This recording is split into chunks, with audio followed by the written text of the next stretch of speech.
අපි ගිය සතියේ කතා කළේ විතර්ක රූප විතර්ක පිළිබඳව. රූප විචාර පිළිබඳව. අද අපි ඒකේ ඉතිරි කොටස් දේශනා කරනවා. ඉතින් ගැඹුරු ධර්මය හොඳින් අහන්න ඕනේ. සමාධි සිතින්, තන්පත් සිතින් ධර්මය ශ්‍රවණය කරන්න ඕනේ. නිවැරදිව ඇහුවොත්, නිවැරදිව ධාරණය කරගත්තොත්, නිවැරදිව සිතින් විමසුවොත් ධර්මය තේරෙයි, අවබෝධ වෙයි. මෙච්චර කාලයකට අවබෝධ නොවුණු නිසා අපි තාම සසරේ. සසර දුකයි කියන එක යම් මට්ටමකට යම් ආකාරයකට ඔයත් දැන් තේරුම් ගන්න තියෙනවා. දැන් හොයන්නේ ඒන් මිදීමක්, ඒන් ගැලවීමක්. ඒන් ගැලවීම සඳහා ලෝකේ එකම දර්ශනයයි තියෙන්නේ. ඒ බෞද්ධ දර්ශනය. ඒ තථාගත දහම නිවැරදිව අනුගමනය කරන කෙනෙකුට, ධර්මානුධර්ම ප්‍රතිපත්තියේ පිහිටලා ඉන්න කෙනෙකුට මේ සසරින් ගැලවෙන්න පුළුවන්. සසරින් ගැලවෙනවා කියන්නේ දුකෙන් ගැලවෙනවා. සසරෙන් නිදහස් වෙනවා කියන්නේ දුකෙන් නිදහස් වෙනවා. එයි සසරයි දුක. පැවැත්මයි දුක. නොපැවැත්ම දුක් අවසන්. හටගැන්මයි දුක, නොහටගැන්ම දුක් අවසන්. ප්‍රවෘත්තියයි දුක, අප්‍රවෘත්තිය දුකෙන් නිදහස්.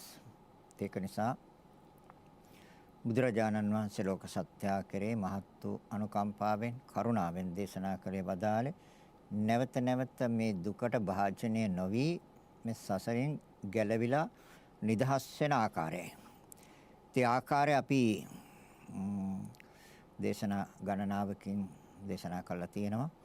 අද දේශනාව සඳහා ගන්නේ ශබ්දයේ පිළිබඳ ශබ්ද විතර්ක. විතර්ක දන්නවා විතර්ක 6යි. රූප විතර්ක, ශබ්ද විතර්ක, ගන්ධ විතර්ක, රස විතර්ක, පොට්ටබ්බ විතර්ක, ධම්ම විතර්ක. විතර්ක කියන්නේ කල්පනා කරනවා. ඒකම තමයි, ඒ හැම තමයි විචාර විතර්ක. ඒවත් කල්පනා කරන තැන තියෙන සබැලීම. යම් දෙයක් පිළිබඳව කල්පනා කෙරුවොත් ඒ පිළිබඳව සබැලීමක් තියෙනවා. ඒතර කල්පනා කරන ක්‍රමය වැරදිද නිවැරදි කියන එක තමයි අපි විසඳ ගන්න ඕනේ. එයි තථාගතයන් වහන්සේ දේශනා කරන්නේ පෘථග්ජන පුච්චලයා ඒ ශබ්ද විතර්ක පිළිබඳව මෙනෙහි කරන ආකාරය වැරදි. ඒක නිවැරදි නෑ. එනක නිවැරදි කරගන්න ඕනේ. ඒ නිවැරදි කරගන්නේ කොහොමද කියන කාරණය පැහැදිලි කරා. දකින්න විදිය වැරදි, ඒ හිතන විදිය වැරදි, සොයා බලන විදිය වැරදි, කල්පනා කරන විදිය වැරදි.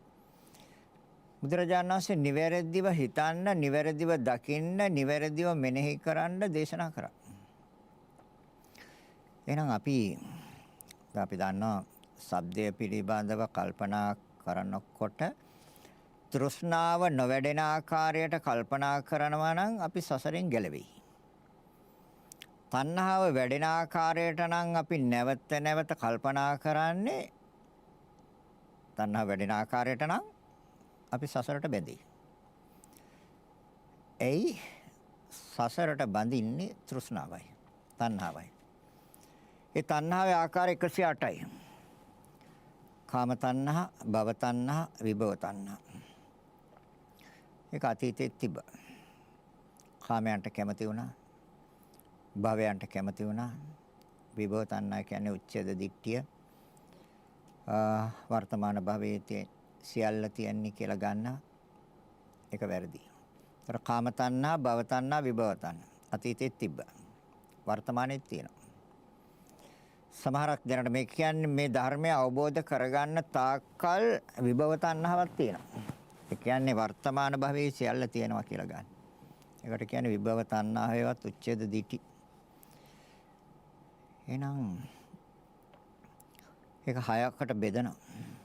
රූප තණ්හා, රූපයන්ට ඇලෙනවා. ශබ්ද තණ්හා, ශබ්දයට ඇලෙනවා. එහෙම වෙනවද කියලා අපි සිතෙන් විමසන්න ඕනේ. ඒ තමයි ධර්මානුධර්ම ප්‍රතිපatti කියලා කියන්නේ. පිළිවෙතේ පිහිටලා ඉන්නවා නම් රූපයක් දැකලා අපේ සිත ඇලෙනවද කියලා දකින්න ඕනේ. ශබ්දයක් පිළිබඳව අපේ සිත ඇලෙනවද කියලා නුවණින් දකින්න ඕනේ. ගන්ධයන් පිළිබඳව අපේ සිත ඇලෙනවද කියලා නුවණින් දකින්න ඕනේ. රසයන් පිළිබඳව ඇලෙනවද කියලා අපි නුවණින් දකින්න ඕනේ. පහස පිළිබඳව ඇලෙනවද කියලා අපි නුවණින් දකින්න ඕනේ. අරමුණු පිළිබඳව ඇලෙනවද කියලා අපි නුවණින් දකින්න ඕනේ.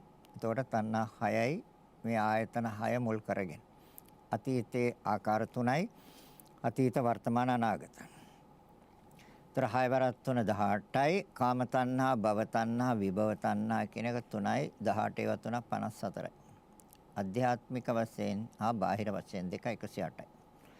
මේ 108 ආකාර තෘෂ්ණාවගේ අවසානයේ නිවන. අපිට තාම ඒක කරගන්න බැරි වුණා. ඒ කියන්නේ අපි හේතුව හැදුවා. හේතුව හැදුවා නම් අපට උරුම වෙන්නේ බුදුරජාණන් වහන්සේ දේශනා කරන දුක්. ඒකයි දුක කියන එක ආර්ය සත්‍යයක්. ඒකට හේතුව තෘෂ්ණාවයි. ඒක සමුදාය සත්‍යයි. ඒ සමුදේහවත් තෘෂ්ණාවගේ අවසානය නිරෝධාර්ය සත්‍යවත් නිවනයි. ඒකට යන මාර්ගය ආර්ය අෂ්ටාංගික මාර්ගය. දැන් අපි බලමු මේ තෘෂ්ණාව කොහොමද වැඩෙන්නේ? කොහොමද ක්‍රියාත්මක වෙන්නේ? ඒක අයින් කරගන්නේ කොහොමද? නිවැරදිව දැනගත්ත නිවැරදිව දැනගන්න කෙනාට තෘෂ්ණාව ඡය වෙනවා. නිවැරදිව නොදැන නිවැරදිව නොදක ඇලෙනවද? තණ්හාව වැඩෙනවා. නිවැරදිව නොදැන නිවැරදිව නොදක ඒ ඇලෙනවද? තණ්හාව වැඩෙනවා. නිවැරදිව දැනගෙන නිවැරදිව දැක ගන්නවද? තණ්හාව වැඩෙන්නේ නැහැ. තර තෘෂ්ණාව වැඩෙන්නේ කියන්නේ අපි දුක්ඛ ඇති කරන හේතු අයින් කරනවා. තණ්හාව වැඩෙනවා කියන්නේ දුක් ටිකට සහයෝගයක් දෙනවා ප්‍රත්‍ය. ඒකට දුකට ප්‍රත්‍ය හේතුව තෘෂ්ණාවයි. තර තෘෂ්ණාව අවසන් කළොත් නිවුණා. නිවෙන්නේ රූප, වේදනා, සංඥා, සංකාර, විඥාන. ඒ පහයි නිවෙන්නේ. නිවෙනවා කියන්නේ ඒ පහේ ක්‍රියාකාරීත්වය අහෝසි. ක්‍රියාකාරීත්වය නවතින්නේ. ආයතන හයේ ක්‍රියාකාරීත්වය නවතින්නේ. නාම රූප දෙකේ ක්‍රියාවයි නවතින්නේ. එහෙනම් අපි දන්නවා ශබ්දයක් අහන්න කන ඕනේ. කන නැතුව ශබ්ද අහන්න බැහැ මේ ලෝකේ කාටවත්. අපි දැන් විතර්ක කරන්න ඕනේ, කල්පනා කරන්න ඕනේ, සොයා බලන්න ඕනේ තෘෂ්ණාව නොවැඩෙන ආකාරයට. මොකක් ගැනද? කන ගැන හා බාහිර ශබ්ද ගැන. ගිය සතියේ කතා කළේ ඇස ගැන හා රූප ගැන. ඒක පසුගිය ධර්ම දේශනාවේ ඇති. ඒතර අද කතා කරන්නේ කන හා ශබ්දය ගැන. එයි මේ දෙකටම අපි ඇලෙනවා. කනටත් කැමති, කනටත් ප්‍රියයි, කනට ඇලුම් කරනවා, කනට ආස කරනවා. ඒ ආස කරන්නේ වෙන හේතුවක් නිසා නෙමෙයි, අර ශබ්ද පිළිබඳව දැනගන්න ඕන නිසා. මිහිරි ශබ්ද. ඒතර කන ඉස්සරහට දාලා අපි අපේක්ෂා කරන්නේ, බලාපොරොත්තු වෙන්නේ මිහිරි ශබ්ද. ඒ කියන්නේ ශබ්දයටත් ඇලිලා. එහෙනම් ශබ්දය පිළිබඳව සිත් හදන්න ඕන නිසා අපි කනට ඇලෙනවා. හැබැයි කන පිළිබඳව නිවැරදිව දැනගත්තොත්, නිවැරදිව දැකගත්තොත් අපි එනවා සම්මා දිට්ඨියට. සම්මා දිට්ඨිය කියන්නේ ආර්ය අෂ්ටාංගික මාර්ගය. ඒ කියන්නේ තෘෂ්ණාව නැති කරන්න, තෘෂ්ණාව නැතිකළු නිරෝධයයි. ඒ සඳහා මාර්ගයක් බුදුරජාණන් වහන්සේ දේශනා කළා. ඒ ආර්ය අෂ්ටාංගික මාර්ගයයි. ඒකේ ඉස්සෙල්ලාම තියෙන සම්මා දිට්ඨිය. සම්මා දිට්ඨිය කියන්නේ නිවැරදිව දැක ගැනීම. නිවැරදිව දැනගන්නත් ඕනේ, නිවැරදිව දැක ගන්නත් ඕනේ. නිවැරදිව දැකගත්තොත් තමයි සම්මා දිට්ඨියට එන්නේ. එතකන් සම්මා දිට්ඨියට එන්නේ. එහෙනම් තණ්හාව නොවැඩෙන ආකාරයට අපි ඇස ගැනත් හිතන්න, මේ කන ගැනත් හිතන්න ඕනේ, ශබ්දය ගැනත් හිතන්න ඕනේ. දැන් කොහොමද හිතන්නේ? දැන් අපි දන්නවා කන කියලා එකක් නැහැ කියලා. එහෙනම් මොකද්ද තියෙන්නේ? තියෙන්නේ සතර මහා ධාතුන්ගේ ක්‍රියාවක්. මේකේ තියෙන්නේ පඨවි, ආපෝ, තේජෝ, වායෝ. වර්ණ, ගන්ධ, රස, ඕජා.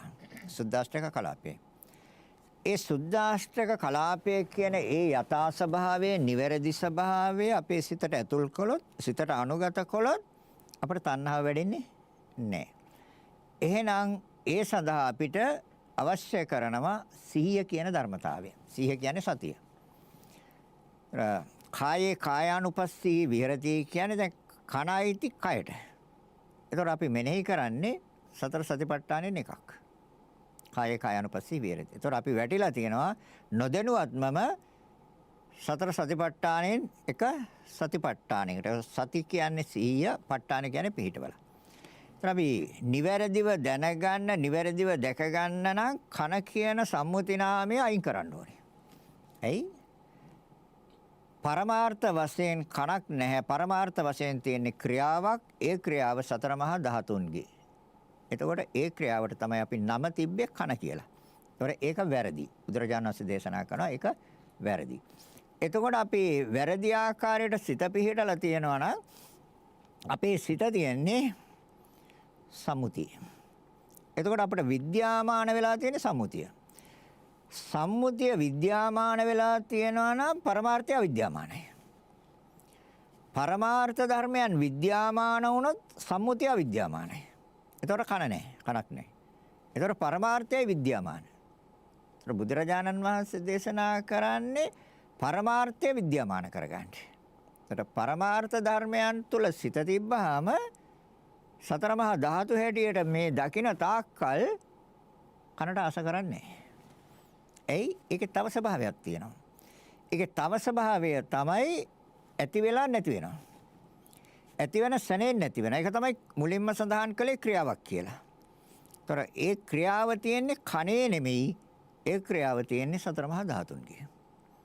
එයි ඒ කන අයිති සතර මහා ධාතුන්ට නිසා කන කියන මේ ස්වභාවයෙන් නිර්මාණය කළේ සතර මහා ධාතු.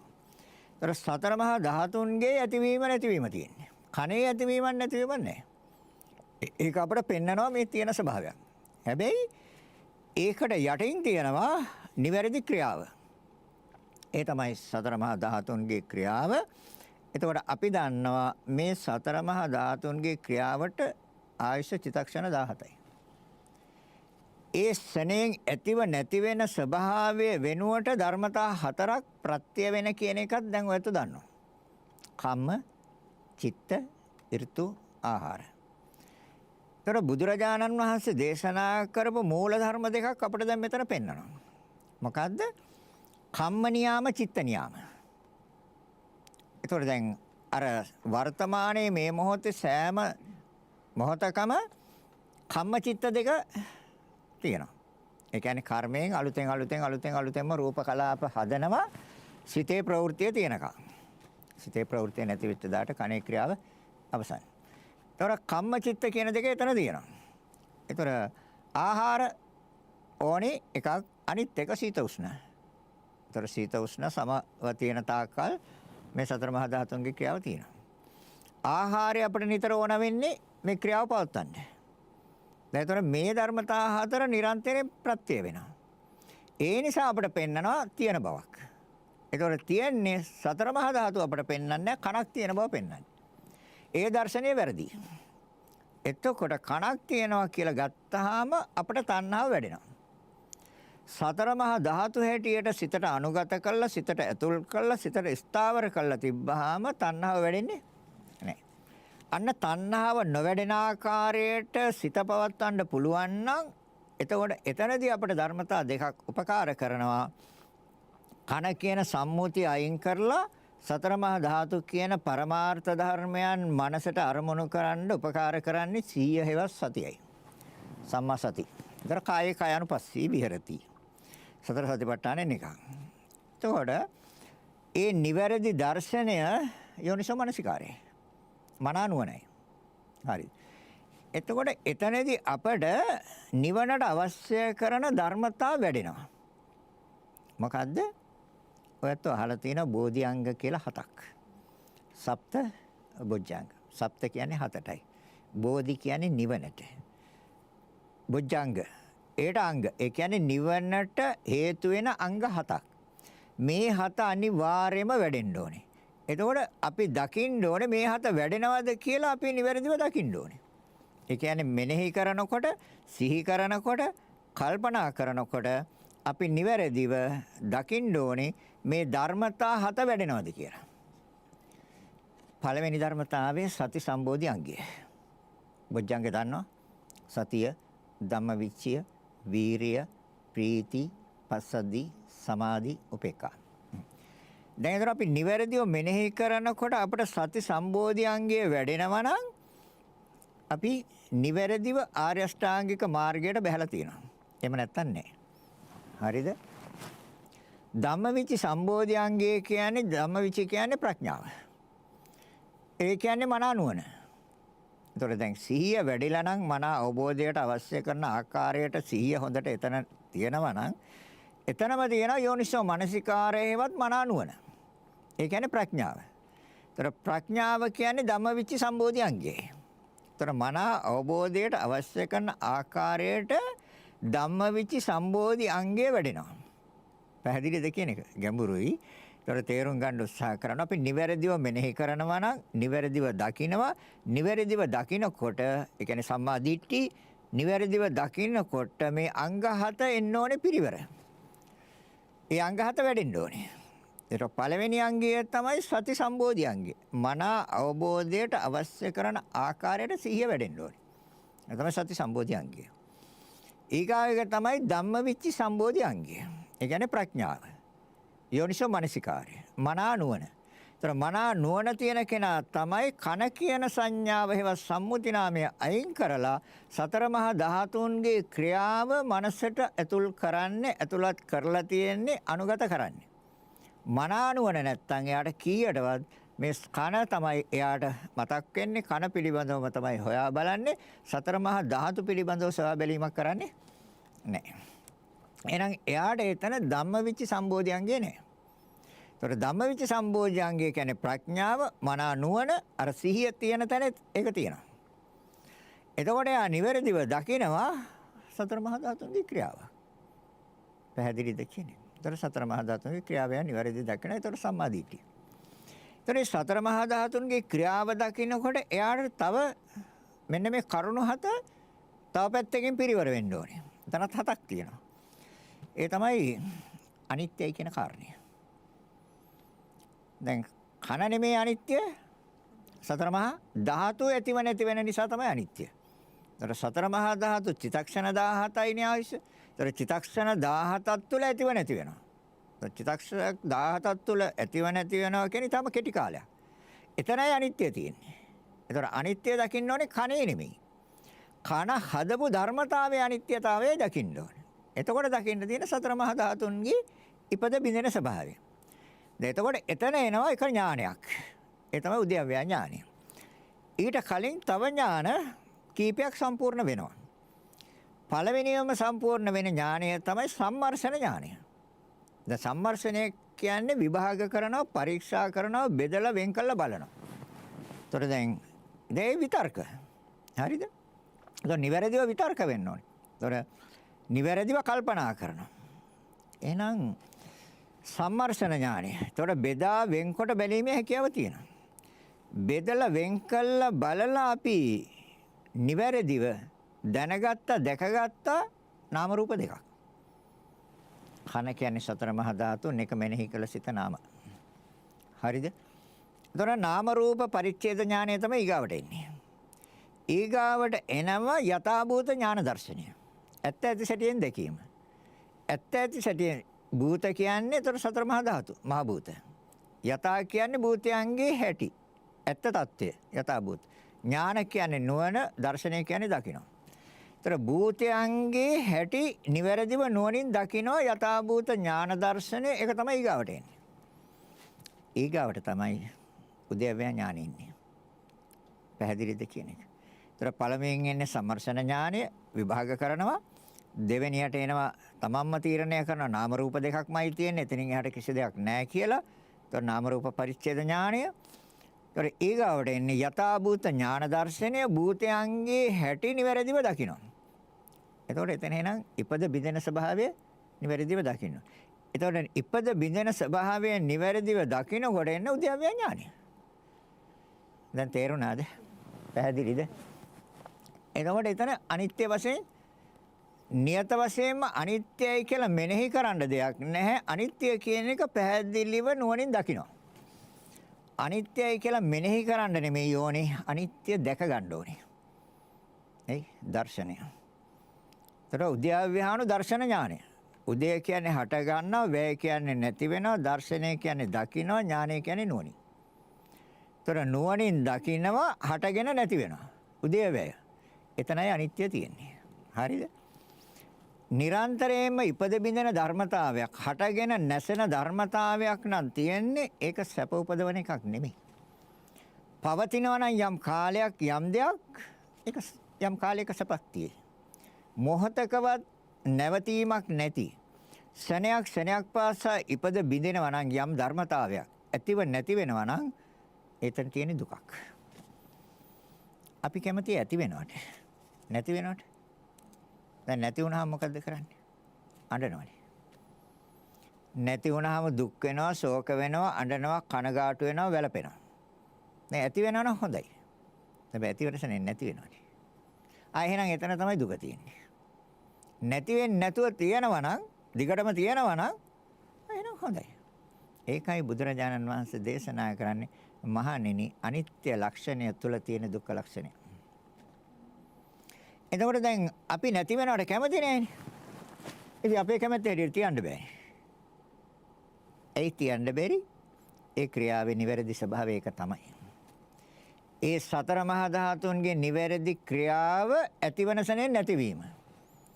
එහෙනම් එතන අපේ කැමැත්ත හැටියට නෙමෙයි තියෙන්නේ. උපකාරයට අනුව ඒක හටගන්නේ. ඒකට කියන්නේ ප්‍රත්‍යයට අනුරූපව ඵල උපදවන කියන කාරණේ ඒක තියෙන්නේ. ඒ කියන්නේ යම් දෙයක් උපකාර කළොත් ඒ උපකාරයට අනුව ඵලය හැදෙනවා. කර්මය උපකාර කරන්නේ යම් ආකාරයෙන්ද පඨවි ආපෝ තේජෝ වායු කියන ධර්මතාවේ ක්‍රියාව සිද්ධ වෙන්නේ ඒ ධර්මතාවේ උපකාර කරගෙන. සිත පවතින්නේ යම් ආකාරයෙන්ද ඒක උපකාර කරගෙන තමයි සතර මහා ධාතුන්ගේ ස්වභාවය පවතින්නේ. දැන් ඒක තේරුම් ගන්න නම් දැන් සිතක් තියෙනවනේ අපිට. ඒතර මේ සිතෙන් ආසාවලුත් එනවනේ. සතුටින් ඉන්න වෙලාවලුත් තියෙනවනේ. සිතින්නේ සතුට වෙන්නේ. අමනාප වෙලා තරහ වෙලා ද්වේෂයෙන් තරහින් ඉන්නේ. එතකොට මොකද්ද වෙන්නේ? ඒක කොහෙන්ද පටන් ගත්තේ? සිතෙන්. සිතෙන්නේ පටන් ගත්තා. ඒතර සිතෙන් පටන් ගත්ත ඒ යහපත් ස්වභාවය එහෙම නැත්නම් අර සතුට සහගත ස්වභාවය ශරීරයේ රූප කලාප ප්‍රසන්න කරනවා. එයා එතකොට එයා ඉන්නේ hina වෙලා සතුටින්. එතකොට එයාගේ මෝන දිහා බලපුවාම ඒක තේරුම් ගන්න පුළුවන් නේද බාහිර කෙනෙකුට. මෙයා සතුටින්ද ඉන්නේ නැද්ද කියන එක. දැන් අර කේන්තියෙන් තරහෙන් ද්වේෂයෙන් ඉන්නවා නම් ඒකත් පේන්නේ නැද්ද එයාගේ ශරීරය තුලින්? මෝනෙන් පේන්නේ නැද්ද? එහෙනම් සිත විසින් නෙමේ දේ රූප කලාප නිර්මාණය කරන්නේ. එහෙනම් එතකොට අන්න සිත එතකොට ප්‍රත්‍යයයි. එතකොට ප්‍රත්‍යයට අනුරූපව නෙමේ දේ පළ හටගන්නේ.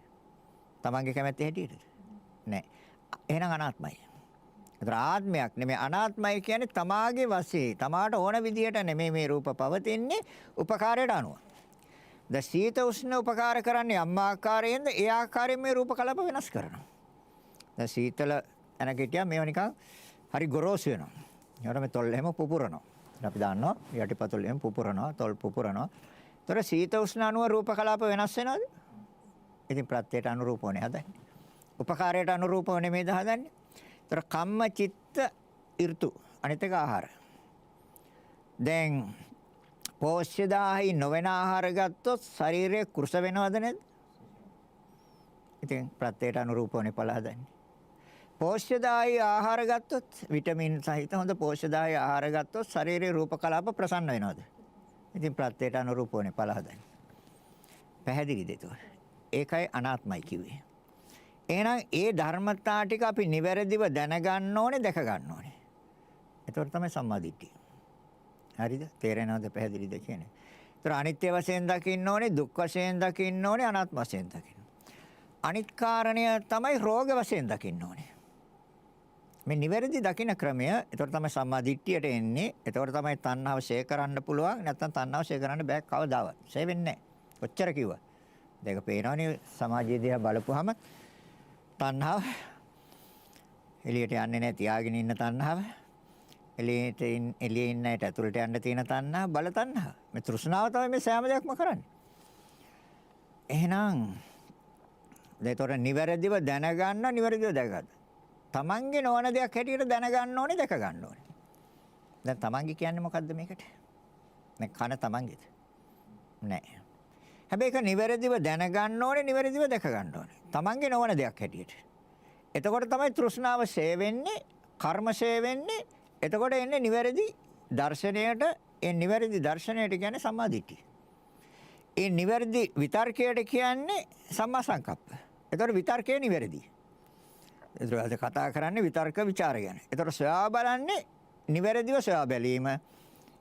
අර නිවැරදි විතර්කයට આવොත් එතකොට සම්මා සංකප්ප. වැරදි ආකාරයට විතර්ක කරන තාක්කල් වැරදි ආකාරයට තමයි සොයා බලන්නේ. එතකොට හොයන්නේ කන පිනවන්නේ. කනෙන් ආස්වාදයක්. කනෙන් සතුටක් සම්නසක් ලබන්නේ. එතකොට ඒ විතර්කයේ වැරදි. එතකොට වැඩෙන්නේ මොකද්ද? තණ්හාව. එතකොට තණ්හාව වැඩෙනවා නම් නිවන් දකින්න බෑ. තණ්හාව ඡය කරන ආකාරයට, ඡය වෙන ආකාරයට, දුර වෙන ආකාරයට, දුර්වල වෙන ආකාරයට අර විතර්ක ਵਿਚාර නිවැරදිව කරන්න පුළුවන් නම් එයා ලං වෙන්නේ නිවනට. සසරෙන් මිදෙන්න. ඒකනම් අපි එහෙනම් නිවැරදි සිහියෙන් ඉන්න ඕනේ. යෝනිසෝ මනසිකාරයෙන් ඉන්න ඕනේ. මනා නුවණ. ඒතර ධම්මවිචි සම්බෝධියන්ගේ වැඩෙනවා. ඒ කියන්නේ ප්‍රඥාව. ඒතර අනිත්‍ය දුක්ඛ අනාත්ම හා තමාගේ නොවන්න. ඒතර මේ කන හා ශබ්දය දෙකම Tamanට අයිති එකක්ද? නැහැ. එයි මෙතන තියෙන ක්‍රියාවක්, බාහිර ශබ්දයේ තියෙන ක්‍රියාවක්. ඒ ශබ්දයේ ස්වභාවයක් තමයි ඇතිවන ශනේ නැති වෙනවා. ඒ ශබ්දයේ මිහිරි ශබ්දය හොඳට නිරන්තරයෙන් පවතිනවා. නැහැ. එහෙම පවතින්නේ. එහෙනම් ඇතිවන ශනේ නැති වෙනවා. එහෙනම් එතනක් තියෙන උදේවැය. බාහිර ශබ්දේ. උදේවැය නම් එතන තියෙන අනිත්‍ය ලක්ෂණයක්. දර හටගෙන පවතිනවා නම් මිහිරි ශබ්දේ නිරන්තරයෙන් නින්නාද දෙනවා නම් එතන තියෙන සපක්. ඇතිවන ශනේ නැති වෙනවා නම් එතන තියෙන්නේ දුකක්. ඒතර තමාගේ කැමැත්ත හැටියට නෙමෙයි ශබ්දය හටගන්නේ ප්‍රත්‍යයට අනුරූපවයි. උපකාරයට අනුරූපවයි. එතකොට බෙරේට හිමින් ගැහුවොත් ශබ්දය සියුම්. බෙරේට තරමකින් තට්ටු කරොත් ශබ්දය තරමක්. හයියෙන් ගැහුවොත් ශබ්දය ඉහළයි. ඒතර උපකාරයට අනුව නෙමෙයිද ශබ්දය හටගත්තේ. දැන් ගුවන් විදුලි යන්ත්‍රේ, රූපවාහිනී යන්ත්‍රේ ශබ්දය අඩු වැඩි කරන්න බැරිද? දැන් බොහොම අඩු කරලා අහන්නත් පුළුවන් නේ Tamanට විතරක් ළඟට වෙලා ඉඳලා. ඒතර ප්‍රත්‍යයට අනුරූපවනේ ඵලය. තරමකට දානවා. ඒ ශාලාවට විතරක් ඇහෙන්නේ. නැත්තම් උඩ තට්ටුවටත් ඇහෙන්න දාන්න පුළුවන් පල්ලේ හින්දා. ඒතර ප්‍රත්‍යයට අනුරූපව නෙමෙයිද ශබ්දයේ ඵලය? ඒතර තමාගේ කැමැත්ත හැටියට නෙමෙයි නේ. අන්න ඒක තමයි බුදුරජාණන් වහන්සේ ඉදිරිපත් කරන න්‍යාය. නිවැරදි වූ න්‍යාය. උපකාරයට අනුවයි ඵලය හටගන්නේ. ඒතර එහෙනම් එතන තියෙන්නේ අනාත්මය. ඒතර තමාගේ කැමැත්ත හැටියට නෙමෙයි. එහෙනම් තමන්ගේ නොවන දෙයක්. ඒතර තමන්ගේ නෙමෙයි මේකක්වත්. ඒතර කනත් තමන්ගේ නෙමෙයි. ශබ්දය ඒකත් තමන්ගේ නෙමෙයි. අන්න නිවැරදිව කල්පනා කරනවා. නිවැරදි විතර්ක. නිවැරදි ਵਿਚාර. ඒ නැති තාක්කල් විතර්කය වැරදි, ਵਿਚාරයත් වැරදි. ඒ විතර්කය වැරදි වෙනවද? වැරදි ආකාරයට නම් විතර්ක කරන්නේ තණ්හා වැඩෙනවා. නිවැරදි ආකාරයට නම් විතර්ක කරන්නේ තණ්හාව ෂේ වෙනවා. තණ්හාව දුර වෙනවා. ඒතර දැන් තණ්හාව වර්ධනය කරගෙන සසරට වැටෙනවද? තණ්හාව ෂේ කරගෙන ක්‍රමක්‍රමයෙන් දුර්වල කරගෙන දුරු කරගෙන නිවන් දකින්නද? දැන් මේ දෙකක් තියෙනවා. කැමැති එකක් ගන්න පුළුවන්. පවතින දේ නම් ඉතින් ඒක එහෙම සිද්ධ වුණා නම් ආයි හරි ආයි කිසි ගැටලුවක් නැහැ. මේ බණ අහන්න මේ මහන්සි වෙන්න මොකුත් ඕනේ නැහැ. හැබැයි වැඩෙන්නේ මොකද්ද කියලා හොඳට බලන්න. දෙයක පේනවා අපේ රට දිහා බලුවා. මොකද්ද මෙච්චර කල් වැඩිලා තියෙන්නේ කියලා. නේ. එතන මොනවද වැඩිලා තියෙන්නේ මෙච්චර කාලයක්? 225ටම. තණ්හාව නෙමෙයිද? කතා කරන වචන වලින් තේරෙන්නේ මොකක් වැඩිලා කියලාද? තෘෂ්ණාව වැඩිලා කියලා නේද තේරෙන්නේ? එතකොට කොහෙටද ලං වෙලා තියෙන්නේ? සසරට. ඒගොල්ලන්ට ඒතකොට අණ්ඩජ කියන තැනක ප්‍රතිසන්දි ගන්න වෙයිද? වෙනවා අනිවාර්යයෙන්. බිත්තරයක් ඇතුලේ. ජලාබුදත් ගනි. කුණු කාණු පල් වතුරවල ඕපපාතික, പ്രേත, තිරිසන් ලෝකයේ නිරය. ඒක තමයි බුදුරජාණන් වහන්සේ දේශනා කරන්නේ. තෘෂ්ණාව හදන්නේ මේ තැන්. තෘෂ්ණාව විසින් ඒ තැන් හදනවා. එහෙනම් අපි කැමති දේවට නෑ. ඒතර මනුස්ස ලෝකෙට අපි ඇවිල්ලා තියෙනවා නාම රූප දෙකක් උරුම කරගෙන සතර මහා ධාතු හා සිත හා සිතුවිලි වල ක්‍රියාව උරුම කරගෙන වර්තමාන භවයේ අපි මනුස්සාත්ම භවයක් හදාගත්තේ කර්මයක් හින්දා නෙමෙයි. කර්මයක් හින්දා. එහෙනම් එතකොට තෘෂ්ණාව නිසා අපි මොනවද කරන්නේ? කර්ම. දැන් තෘෂ්ණාව නිසා කර්ම කරන බව හොඳටම තේරෙනවා. ප්‍රාණඝාතයල් කෙරුවා. මං කියන්නේ කවුද කියලා වෙත දන්නවා. හොරකම් කෙරුවා. දැන් තණ්හාවෙන්ද නෙමෙයි දෝ කෙරුවේ. වැරදි කාම සේවනයන් කෙරුවා. තෘෂ්ණාවෙන්ද නෙමෙයිද කෙරුවේ. බොරු කිව්වා. එදා ඉඳලම බොරු කිව්වේ. නැද්ද? මේ සතිය ඉවරයි කිව්වා. අවල් දවසේ ඉඳලා ඔක්කොම ඉවරයි කිව්වා. ගෑසුත් තියනවා කිව්වා. තෙලුත් තියනවා කිව්වා. විදුලියක් තියනවා කිව්වා. අවල් දවසේ ඔක්කොම ඉවරයි කිව්වා. බොරුමනේ කිව්වේ. දැන් ඒතර මේ තෘෂ්ණාව නිසා පව් කරනවද නැද්ද? කේලම් කියනවද නැද්ද? දැන් ගන්න මේ අපිට දැන් හොඳට මේ දර්ශනය වෙන ඇහැට කනට දර්ශනය වෙන දේවල් ගැනයි මම කතා කරන්නේ. ඒ තුලින් තේරුම් ගන්න පුළුවන් මේ තෘෂ්ණාව වැඩිලා මේ අය මේ සසරට වැටෙන හැටි. ඒ කියන්නේ තණ්හාව නිසා කර්ම කරන හැටි.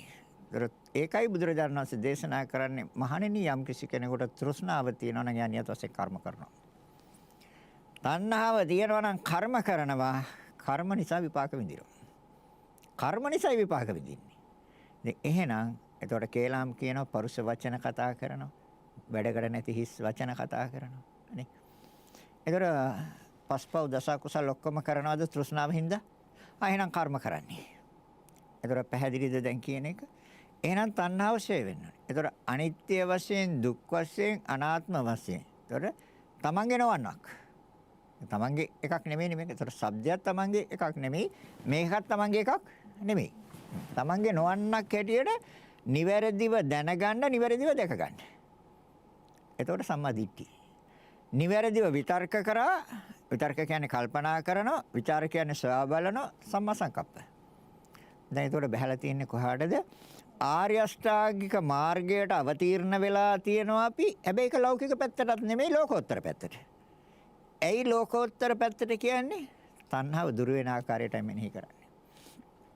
තණ්හාව දුර වෙන ආකාරයට යම් කිසි කෙනෙක් මෙනෙහි කරනවා නම් එයා සසරින් ගැලවෙන්නයි ඉවර දරන්නේ. මහන්සි ගන්න.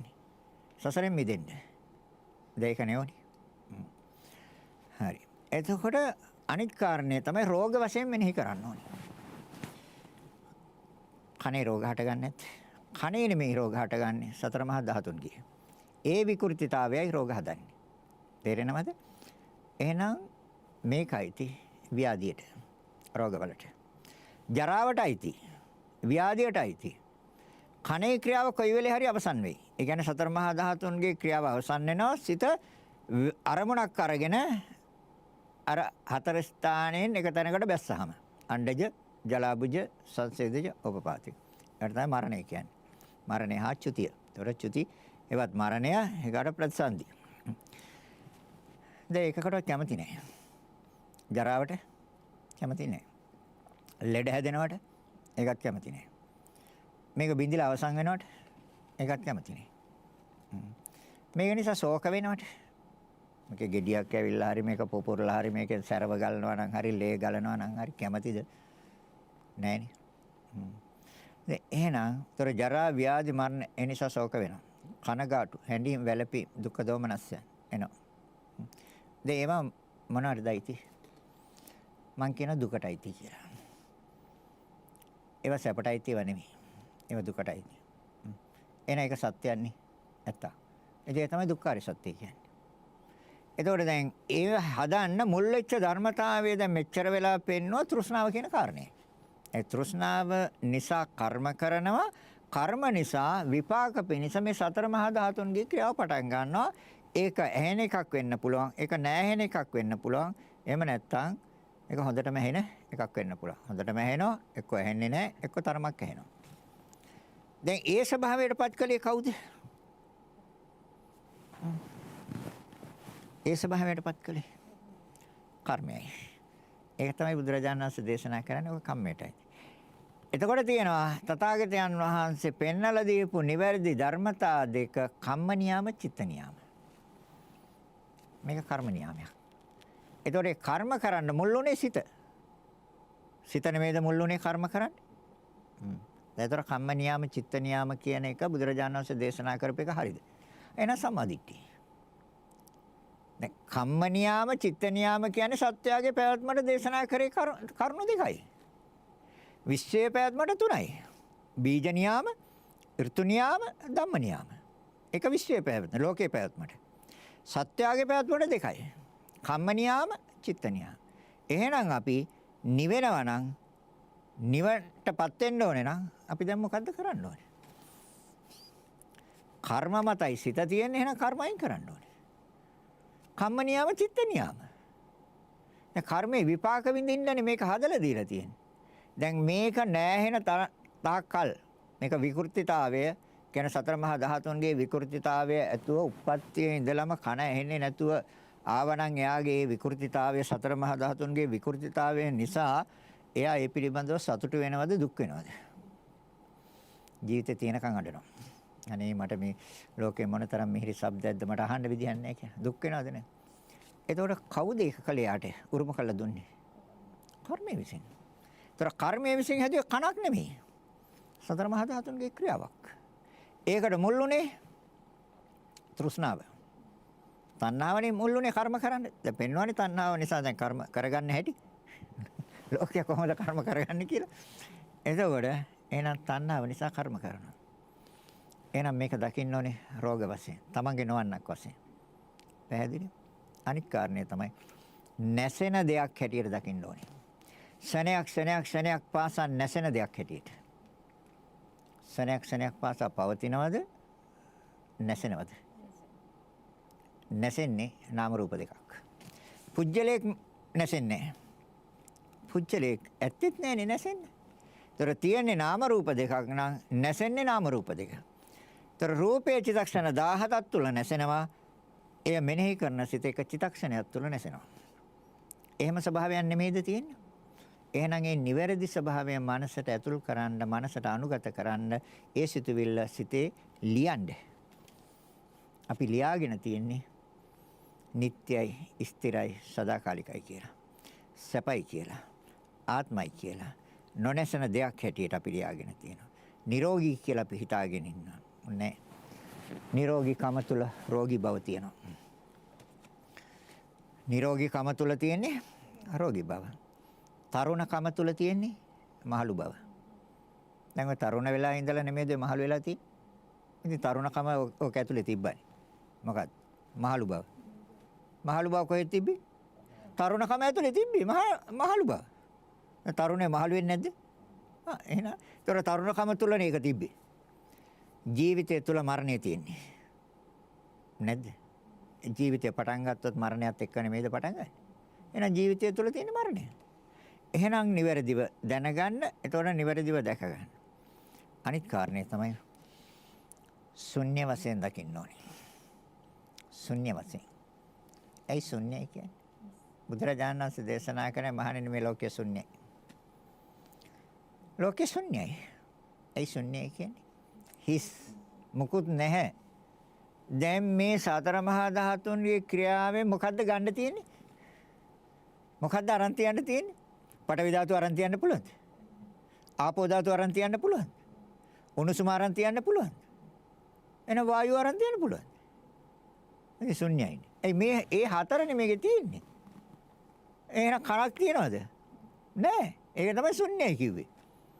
අර ධාතු හතර ශනයක් පාසා ඉපද බින්දෙන්නේ සිතේ ක්‍රියාකාරීත්වය නිසා. හරිද? ඒතර සිතේ ක්‍රියාකාරීත්වය බුදුරජාණන් වහන්සේ දේශනා කරන ඒක ශුන්‍යයි. ඇයි? කර්ම නැති දාට යාට ඉන්න බෑ. කර්ම තියන තාක්කල් යාට පවතින්න පුළුවන් සිතට. දෙකක් පෙන්නනවා. කාලය අනුව. දැන් කර්ම සකස් වෙන්නේ කොහොමද? දැන් මම ඉස්සෙල්ලා කිව්වා බෝධි අංග නිවැරදිව වැඩෙන ආකාරයට මෙනෙහි කරන්න ඕනේ. බෝධි කියන්නේ බුද්ධිය, බුද්ධිය කියන්නේ නිවන. එතකොට සතිය මේ ආකාරයට නිවැරදිව සිහිය පවත්වනවා නම් ඒක සති සම්බෝධි අංගයයි. මේ ආකාරයට නිවැරදි ක්‍රියාව අනිත්‍ය වශයෙන්, දුක් වශයෙන්, රෝග වශයෙන්, Tamange නොවන්නක් වශයෙන්, නැසෙන දෙයක් වශයෙන්, ශුන්‍ය වශයෙන්, අනාත්ම වශයෙන් දකිනවා නම් ඒක ධම්මවිචි සම්බෝධිඅංගයයි, ප්‍රඥාවයි, සම්මාදිට්ඨියයි. හරිද? ඒතර සතිය ධම්මවිචය. මේ කරුණ ඇති කර ගන්න නම් වීරියක් හෙවත් උත්සාහයක් ඕනද නැද්ද? ඒක විරිය සම්බෝධිඅංගයයි. මන අවබෝධයට අවශ්‍ය කරන ආකාරයට වීරිය වැඩිලා. හරිද? ඒතර ධම්මවිචය වැඩිලා, ප්‍රඥාව වැඩිලා, නිවැරදිව දැක්කන. සිත එතන හරියටම තිබ්බනම් සතිය වැඩිලා. ඒතර සති ධම්මවිචය වීරිය. මේ ධර්මතා තුන එකතු වෙන තැන ලොකු සතුටක් තියෙනවා. ප්‍රීති සම්බෝධිඅංගය. මන අවබෝධයට අවශ්‍ය කරන ආකාරයට ප්‍රීති සම්බෝධිඅංගය වැඩෙනවා. එතනින් එහාට තියෙන්නේ පස්සද්ධි. පස්සද්ධි සම්බෝධිඅංගය. පස්සද්ධි කියන්නේ සංසිඳෙනවා. සංසිඳෙනවා කියන්නේ සැහැල්ලු බව. සැහැල්ලු බව එන්න ඕනේ සිතේ හා ඒ කියන්නේ වේදනා සංඥා සංස්කාර කියන ධර්මයන්ගෙන් සැහැල්ලු බව ඕනේ, සිතේ සැහැල්ලු බව ඕනේ. ඒකටයි පස්සද්ධි කියන්නේ. දැන් සැහැල්ලුවක් තියෙනවද සිතට? නැහැ. ධර්ම අවබෝධය තුළ සැහැල්ලුවක් එනවා. කොහොමද එන්නේ? අපි හොයන්නේ වේදනානේ. විඳින්න නෙමෙයිද හොයන්නේ? දැන් විඳින්න හොයන තැන තියෙන්නේ ක්‍රියාකාරී බවක්ද සැහැල්ලුවක්ද? සැහැල්ලුවක් එතන නැහැ. ඇයි? සෑම මොහොතකම හොයන්නේ විඳින්න. ඇහෙන් විඳින්න, කනෙන් විඳින්න, නාසයෙන් විඳින්න, දිවෙන් විඳින්න, කයෙන් විඳින්න, මනසෙන් විඳින්න. ඉතින් එතන නැහැනේ සංසිඳීමක්. එතන සංසිඳිලා නැහැනේ. එහෙනම් වේදනාව සංසිඳන කාරණයක් නෙමෙයි. ඒතර සංසිඳීම කියන්නේ පස්සද්ධිය. එහෙනම් වේදනාව අයින් කරන්න. එතකොට සංසිඳිලා. ඒ කියන්නේ විඳීම අයින් කරන්න. වේදනාව ඇති වෙනවා. වේදනාව නවත්තන්න බෑ. අතේ කැපුණොත් වේදනාවක් ඇති වෙනවා.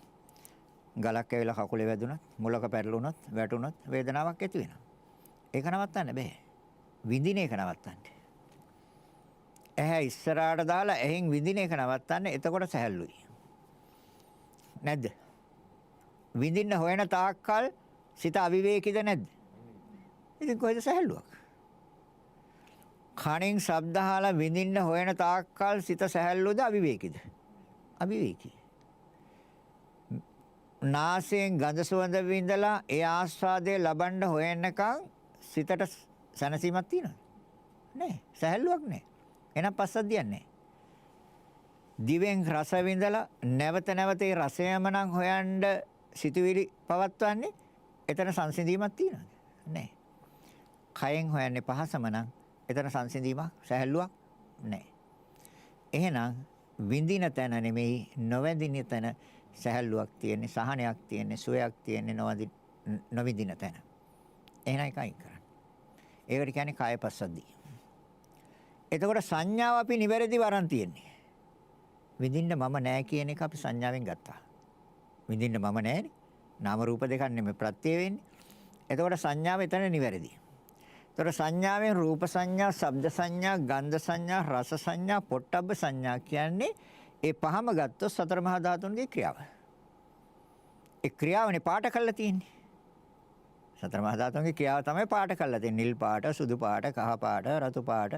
ඒ සතර මහා ධාතුන්ගේ ක්‍රියාව. ඒතර සංඥාවෙන් ගන්නෙ නෑ. සංඥාව නිවැරදිව දැනගත්තා, නිවැරදිව දැකගත්තා. එතන සිත සැහැල්ලුයි. ඒතර සම්මා දිට්ඨිය. ඒතර තණ්හාව එතන වැඩෙන්නෙත් නෑ. ඒ නිවැරදිව දැනගෙන, නිවැරදිව දැකගෙන තියෙන්නේ. ඒතර සංඥාව වැරදිනේ. එතකොට ඒ නැති තාක්කල් සංඥාව වැරදි.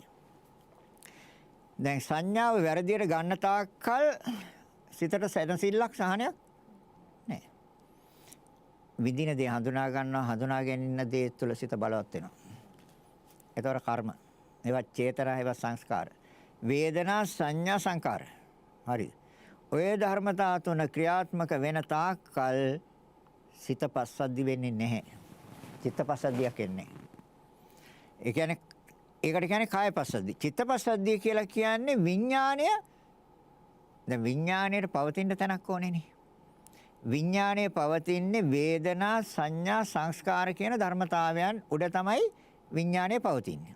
හැබැයි වේදනා, සංඥා, සංස්කාර හා විඥාණයට පවතින උපකාර කරන ධර්මය තමයි සතර මහා ධාතු. ඒකට කිව්වේ රූප. ඒ නිසා තමයි නාම රූපච්ඡ විඥාන. හරිද? ඒතර දැන් විඥානයේ සංසිඳීමක් ඕනේ. ඒතර විඥානයේ සංසිඳෙනවා විඳින්නේ නැත්තම් හඳුනාගන්නෙත් නැත්තම් සිත බලවත් වෙන්නේ නැත්තම් එතන කර්ම සකස් වෙලා නැහැ. එහෙනම් විඥානය සැහැල්ලුයි. තේරෙනවද කියන්නේ? විඥානය කියන්නේ සිත. එතකොට අරමුණ පිළිබඳව දැනගන්නා ස්වභාවය අරමුණ හොයන්නේ නැහැ. එයි සංසිඳිලා නිසා. එහෙන් රූප හොයන්නේ. කනෙන් ශබ්ද හොයන්නේ.